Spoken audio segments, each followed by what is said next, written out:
नमस्कार, स्वागत आहे तुमचं माझ्या यूट्यूब चॅनल वेज कॅन्टीनवरती। आज आपण बटाटे वडी बनवणार आहोत। तर त्यासाठी अगोदर आपण आलू उकळून घेऊया। मी कुकरमध्ये आलू ठेवलेले आणि 5 शिट्ट्या काढून घेतल्या आहेत। त्यानंतर पॅन ठेवलेला आहे आणि याच्यामध्ये काही मसाले आपण ड्राय रोस्ट करूया, त्यामुळे आपले बटाटे वडे खूप टेस्टी होणार। तर त्यासाठी आपण घेतलेले आहेत धने, त्यानंतर सौंफ घेतलेली आहे, काळ्या मिऱ्या घेतलेल्या आहेत आणि पांढरे तीळ घेतलेले आहेत। गॅसची फ्लेम लोच ठेवायची आहे आणि छान आपल्याला ड्राय रोस्ट करून घ्यायचा आहे। छान रोस्ट झाले की त्याचा कलर सुद्धा चेंज होतो। त्यानंतर आपल्याला ग्राइंडरमध्ये टाकून छान ग्राइंड करून घ्यायचा आहे। सो हा मसाला तुम्ही नक्कीच तयार करा। काही मसाले तुम्ही कमी जास्त पण करू शकता, त्यामुळे बटाटे वड्यांना खूप छान अशी चव येते। सो ग्राइंडरमध्ये आपण ग्राइंड करून घेऊया। सो त्याच्यामध्ये थोडी हळद टाकूया, काश्मीरी लाल मिरची पावडर टाकूया, त्यामुळे कलर खूप छान येतो, आणि मीठ टाकूया। त्यानंतर गरम मसाला टाकलेला आहे आणि टाकूया आपण साखर। साखर तुम्ही नक्की टाका, त्यामुळे छान टेस्ट येणार। आणि आमचूर पावडर सुद्धा टाकलेला आहे, त्यामुळे कसे बटाटे वडे जे आहेत ते छान असे गोड, आंबट, तिखट खूप छान लागतात बटाटे वडे। तुम्ही करून बघा। सो अशा प्रकारे आपण सगळे मसाले एकत्र केले। आता छान आपण याला ग्राइंड करून घेऊया, छान याची पावडर बनवून घेऊया। सो हे बघा, ग्राइंडरमध्ये ग्राइंड केल्यानंतर मसाला आपला रेडी आहे।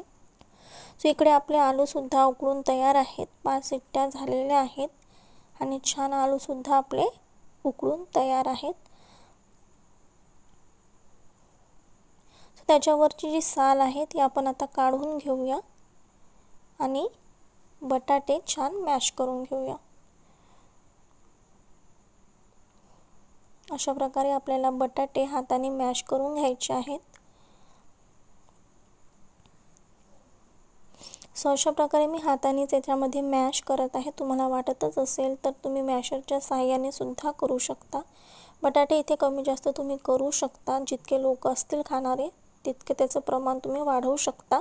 तयार केलेला मसाला टाकलेला आहे, त्यानंतर आपण याच्यामध्ये मिरचीची पेस्ट टाकलेली आहे, लसूण आणि अद्रकची पेस्ट टाकलेली आहे, त्यानंतर खारे शेंगदाणे मी याच्यामध्ये टाकत आहे। टेस्ट छान लागते, तर असणार तुमच्या घरी तर नक्की टाका, टाकून बघा। त्यानंतर डाळिंबाच्या बिया टाकलेल्या आहेत, कच्चे दाबेलीसारखा फ्लेवर येतो, त्या बिया तर नक्की टाका। त्यानंतर 1 कप याच्यामध्ये मी पोहा घेतलेला आहे।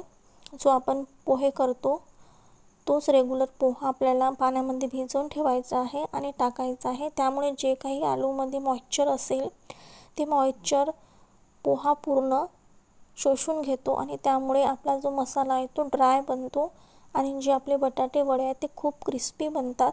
सो पोहा नक्की टाका। सो अशा प्रकारे हाताने छान आपण टाकलेले सगळे साहित्य मिक्स करून घेऊया आणि छान मग हाताच्या साहाय्याने गोल गोल त्याचे बॉल्स बनवून घेऊया। सो अशा प्रकारे लहान मोठा साईज तुम्ही तुमच्या आवडीनुसार करू शकता। अशा प्रकारे आपण बॉल तयार करून घेतलेले आहेत। डाळिंबाच्या बिया नको असतील तर तुम्ही स्किप पण करू शकता। सो अशा प्रकारे आपण बॉल तयार करून घेतलेले आहेत। आता बेसन पीठ घेऊया। बेसन पीठ घेतलेलं आहे मी, आणि त्यानंतर त्याच्यामध्ये आपण मीठ टाकूया, हळद टाकूया, हिंग टाकूया, मिक्स करून घेऊ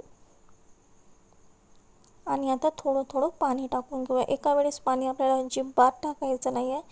सो थोडं थोडं पाणी टाका आणि छान असं बॅटर तयार करून घेऊया। सो अशा प्रकारे स्मूथ असं बॅटर आपण तयार बघा, चमच्याच्या सहाय्याने अशा प्रकारे सैल असं बॅटर तयार करून घेऊया।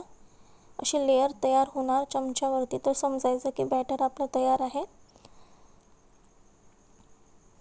सो अशा प्रकारे एका डिरेक्शननी आपल्याला त्याला छान असं मिक्स करून घ्यायचं आहे। मिक्स केल्यामुळे जो आपला बॅटर आहे तो फ्लफी होणार, रंग सुद्धा चेंज होतो।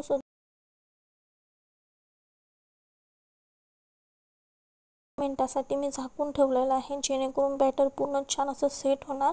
बघा, 10 मिनिटानंतर आपण पाहत आहोत छान बॅटर सेट सुद्धा झालेलं आहे। ही प्रोसेस तुम्ही नक्की करा।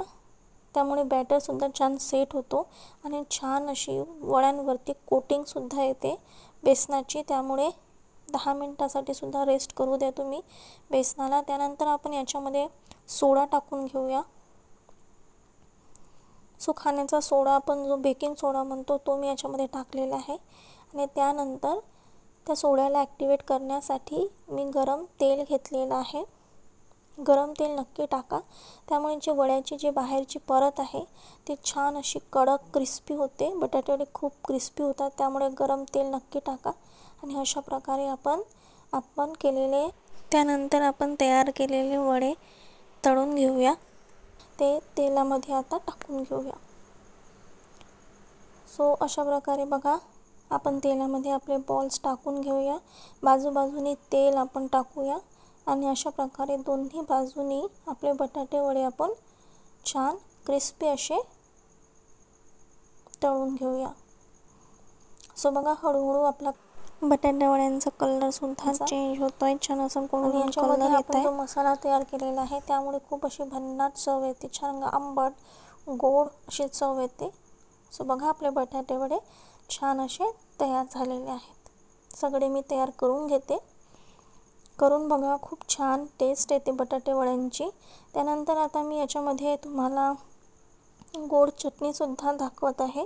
सो एक पॅन घ्यायचा आपल्याला. त्यानंतर आपण याच्यामध्ये आमचूर पावडर टाकणार आहोत. त्यानंतर काळं मीठ, त्यानंतर टाकूया काश्मीरी लाल मिर्च पावडर, गरम मसाला आणि जिरा पावडर टाकलेला आहे. त्यानंतर गूळ आपण याच्यात टाकूया, थोडंसं पाणी टाकूया आणि गॅसवर छान आपण याला मिक्स करून शिजवून घेऊया. चिंच असेल तर चिंचसुद्धा तुम्ही ॲड करू शकता. सो अशा प्रकारे आंबट गोड चटणी तयार होते. गॅसवर ठेवून छान याला आपण घट्ट करून घेऊया. सो याच्यामध्ये मी टाकत आहे कॉर्नफ्लॉवर. कॉर्नफ्लॉवर टाकायचं आहे आपल्याला, त्यामुळे थिकनेस येणार चटणीला. सो अशा प्रकारे बटाटे वड्यांसोबत तुम्ही गोड चटणी तयार करू शकता. खूप छान टेस्टी लागते बटाटे वडे या गोड चटणीसोबत. सो अशा प्रकारे कॉर्नफ्लॉवर टाकल्याबरोबर बघा किती छान अशी थिक होते ती चटणी. सो चटणीसुद्धा रेडी आहे. तुम्हाला रेसिपी आवडली असेल तर तुम्ही नक्की करून पहा आहेत. आणि यासोबत खायला गोड चटणीसुद्धा तयार आहे. जी मसाले सांगितलेले आहेत त्या मसाल्यांमुळे खूप छान अशी गोड आंबट तिखट चव येते.